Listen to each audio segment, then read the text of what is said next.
after that storm, we had 40-mile-an-hour winds here, and the wind blew for goodness, 36 hours maybe before the storm came through. The fun thing about an electric fence is that you always have to go check it because trees fall on it and things like that. Thank goodness I don't have any animals out here, so it's not that critical. But I'm going to walk along and see what is possibly on this fence that I need to fix, because it's definitely not working anymore. I can tell because there's not popping and snapping. So here I am, I'm down in the woods, and here's the first culprit. The stick on the fence, got to get that off. Coming along. These look okay.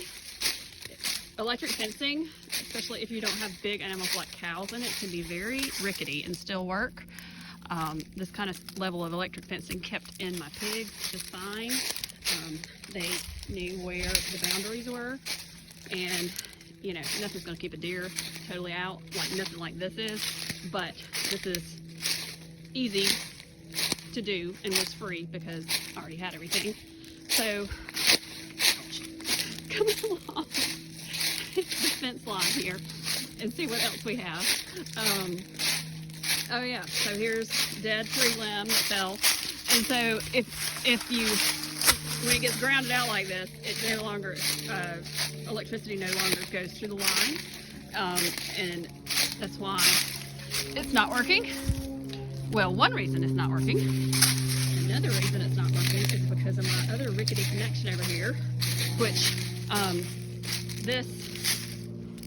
this green one here, this goes down to underground, or not underground, but under the leaves down to the electric fence charger, and it hooks in here, and it does blow loose.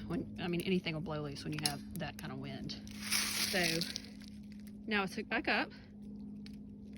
Don't hear any popping, and I'll need to go and check the fence and see if it's still on. So I came down here to check on my fence charger, and it is doing fine. It says it's 9.8 whatever's that is, I don't know what that means, meter reading, and so that means it's putting out plenty of charge, so everything should be in good shape. So my fence charger goes here where it can be plugged in, and it's in this little plastic box because otherwise it would be out in the rain, which is not okay. And then I have this lovely contraption going across the yard here. It's high enough for me to kind of get the tractor under well, I can't get the tractor under there with the rock up there, but you know, you can drive under it with most things. Maybe I can go under there with the tractor. Anyway, but I put it up like this rather than going through the ground because I knew if I didn't want to dig a trench because I'm lazy like that. So what I would do is just lay this line over here, this insulated black line. I ran it all the way up through the woods, and so I did this because I wouldn't want to, like I said, I don't want to dig a trench, and I did this. I can just barely put it in the ground and it'll get covered up by the leaves, but I didn't want to put that somewhere that the grass would need to get mowed, or possibly we'd have some erosion here too still from when the house was built, so I didn't want it to get uncovered and then we mow it up with a lawnmower, because that would, you know, not be good. All right, I came back up to the field to check my electric fence to make sure that it's working, since it should be fine. So this is how I do this, and there's a million ways to get shocked, and believe me, I've done every single one of them.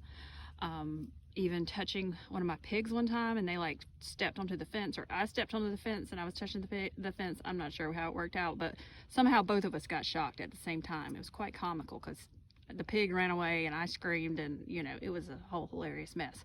But to do this, you just put it onto the fence, and then you plug this nice little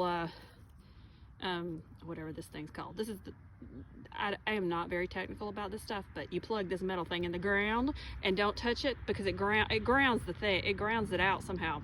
And if you touch the metal, then it will just go through your body and you will ground it out. So don't touch the metal part. So you stick it in the ground, and then you look at it, and it's hard to see, but it is flashing all the way up to 6,000. If it's way down here, then that means there's something on the line and it's not working correctly. But this is doing fine.